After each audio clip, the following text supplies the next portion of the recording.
কৰোঁ মোৰ বংশটো কেনেকৈ মই উদ্ধাৰ কৰোঁ। মই হতাশ হৈ গৈছোঁ, মোৰ মান হেৰাই গৈছে। যিটো সময়ত স্বামী হতাশ হৈছে, মুখৰ মান হেৰাই গৈছে, স্বামীক প্ৰেৰণা দিবৰ কাৰণে ভাৰ্যাই উত্তৰটো কেনেকৈ দিলে? অস্বামীৰ বচন শুনি হৈবা প্ৰাণেশ্বৰী, স্বামীক বুলিলা অপহাস্য কৰি। সি আমি হাঁহি মাৰি কৈছে। যিটো সময়ত স্বামী হতাশ হৈছে, ভাৰ্যাৰ মুখত হাঁহি দেখি প্ৰেৰণা পাইছে। আৰু কি বুলি ক'লে? নাহি নাহি আন ধৰ্ম জানা সত্য কিনা, জানি আন নিশ্চিন্তি কিনা। এই ৰাস্তা আমি ভয় কৰিব নালাগে। সত্যতকৈ ধৰ্ম নাই, বেছি নাই। হৰিশংকৰ ক'লে মই এতিয়া ক'ৰবাত দিম, মোৰ হাতত পইচাও নাই। ভাৰ্যাই ক'লে আমাক বিদ্যা ৰাজা ঋষিৰ পূজা ভাৱ আকৌ কৰে আমাৰ উপায় নেকি পূজা, মোক বিক্ৰী কৰি হ'লেও ৰজাৰ ধাতু পূজা। আমাৰ ইমানটো যাব নালাগিব দেই, আমাৰ নিজক বিক্ৰী কৰিব নালাগিব। কিবা কাৰণত যদি স্বামী হতাশ হয়, ভাৰ্যাই তেওঁক প্ৰেৰণা দি ক'ব পাৰিব লাগে যে আপুনি ইমান হতাশ কিয় হৈছে, ধৈৰ্য ধৰক, ঈশ্বৰে কিবা কৰিব। আন্ধাৰে পোহৰে দিনটো সুখে দুখে জীৱন, ধৈৰ্য ধৰক, ঈশ্বৰে কিবা কৰিব। কেতিয়াবা কিবা কাৰণত ভাৰ্যাও হতাশ হ'ব পাৰে, তেতিয়া স্বামীও তেওঁক প্ৰেৰণা দিব পাৰিব লাগিব। তুমি ইমান হতাশ কিয় হৈছে? আন্ধাৰে পোহৰে দিনটো সুখে দুখে জীৱন, ধৈৰ্য ধৰক, ঈশ্বৰে কিবা কৰিব। কাৰণ বিবাহ সম্বন্ধে পুৰুষৰ অৰ্ধাঙ্গিনী, স্বামী বুলি ধৰ্ম কৰ্ম পাই অৰ্ধাঙ্গিনী।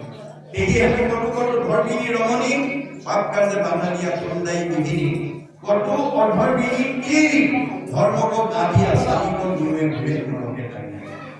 ভাৰ্যাৰ দুই প্ৰকাৰ আছে, ধৰ্মিনী ভাৰ্যা, অধৰ্মিনী ভাৰ্যা। অধৰ্মিনী ভাৰ্যাই ভক্তি পথত বাধা দিয়ে। ধৰি লওক দেউল নগৰৰ ৰাইজে দুঘৰ মানুহক নিমন্ত্ৰণ কৰিবলৈ গৈছে, অনুদান এটাও আনিছে। আজি তাৰিখৰ মাটি খাইছে 12 তাৰিখে, আজি 12 তাৰিখে 12 ফেব্ৰুৱাৰীত আমাৰ নামঘৰত মাটি পৰিমাণ ভাগৱত পাঠ দেখাব।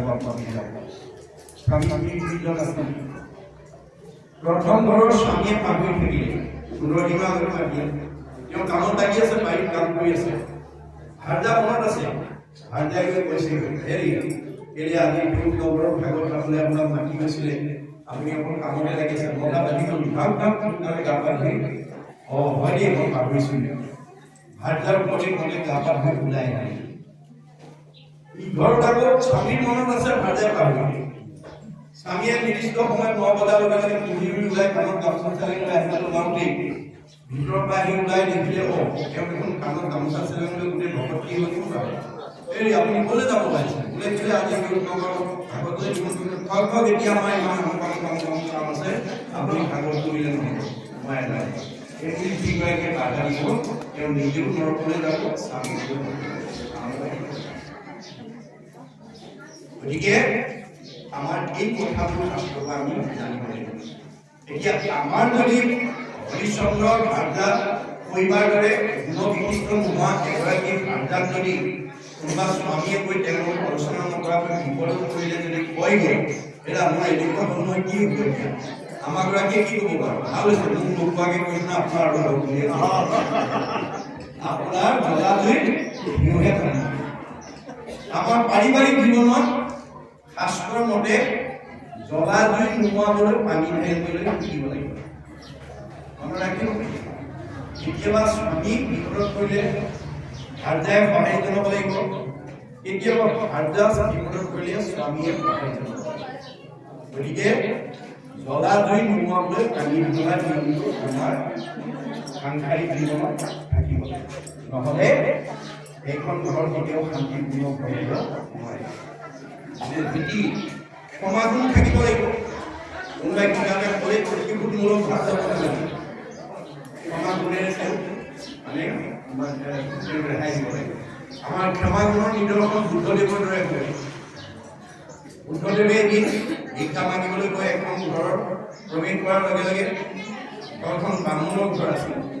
বামুণ চকীতে বহি বাৰান্দাত থিয় হৈ পঢ়ি আছিল বুদ্ধদেৱে চোতালত উপস্থিত হোৱাৰ লগে লগে বামুণে এফালৰ পৰা গালি পাৰিবলৈ গৈছে বুদ্ধদেৱৰ ওপৰত তেওঁ কি বেয়া ভাৱ আছিলে বুদ্ধদেৱে নাজানে তেওঁ নীৰৱে শুনি আছে তেওঁ গালি পাৰি আছে তেওঁ কোনো প্ৰত্যুত্তৰ দিয়া নাই আমাৰ বুঢ়াসকলে কয় এখন তাল নাবাজে বামুণে গালি দি আছে বুদ্ধদেৱে নীৰৱে শুনি আছে বামুণে গালি পাৰি পাৰিবলৈ নাই আৰু শেষ হৈ গ'ল তাৰপিছত মমতা অৱলম্বন কৰিছে এতিয়া বুদ্ধদেৱে বৰ সাৱলীভাৱে কৈছে দিয়ক মই এষাৰ ক'ব পৰা লগ হোৱা কি আছে ক'ব পৰা তোমাৰ ঘৰলৈ অতিথি আহিলে তুমি শুশ্ৰূষা কৰা বেয়া কৰোঁ কিবা দ্ৰব্য থাকিলে সকলোৱে দিয়া পেলাই দিওঁ তোমাৰ দ্ৰব্যটো যদি অতিথিয়ে গ্ৰহণ নকৰে তুমি পেলাই দি মানে ঘৰতে ৰাখি কেলৈ পেলাই দি মোৰ দ্ৰব্য নাখালে মোৰ ঘৰত থাকে এতিয়া বোলে তুমি ইমান সময় যিখিনি আতিথ্য কৰিলা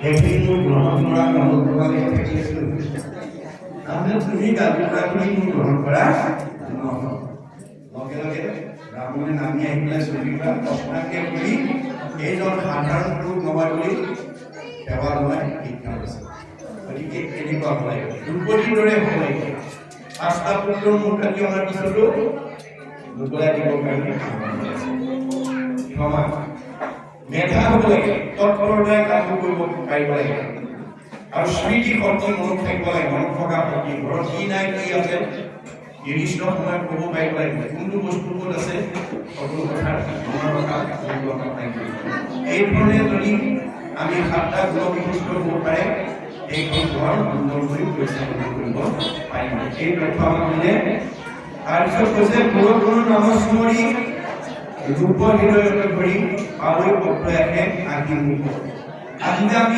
ইয়াত কৃষ্ণ কথা শুনিবলৈ আহিলোঁ এই কথাটো আমাক কোনদিনা লাভ কৰিব যাবৰ সময়ত জং অবিস্মৰণ ভাৱম তেজতে অন্তে কৰে বলম তম তমেব কি বন্ধু সদা ভাৱ ভাবিত হে কুন্তিপুৰ ধনঞ্জয় যাবৰ সময়ত যি ভাৱনা লৈ যাবা ভাৱনাৰ অনুকূল জন্মটো ঈশ্বৰ জন্ম ধাৰণ কৰিব লাগিব এতিয়া আমাৰ যাবৰ সময়ত আমি কেনেকৈ যাব লাগিব গুৰুজনাই কৈছে মুখে বোলা ৰাম হৃদয় ধৰা ৰোগ এতেকে মুকুতি পাইবা প্ৰভু লৈছো আমি মানুহৰ জন্ম পাই যাবৰ সময়ত কৃষ্ণৰ নাম মুখত আহিব লাগিব আৰু হৃদয়ত ৰূপটো চিন্তা কৰিব তাৰ কাৰণে আমি কমেও 12 বছৰ বয়সৰ ঘৰত আৰু ঘৰত অমংগল হ'লে ভজন নকৰে হৰণে নাম দিব ভজনে ৰূপ দিব এতিয়া আমাৰ বহুত পৰিয়ালত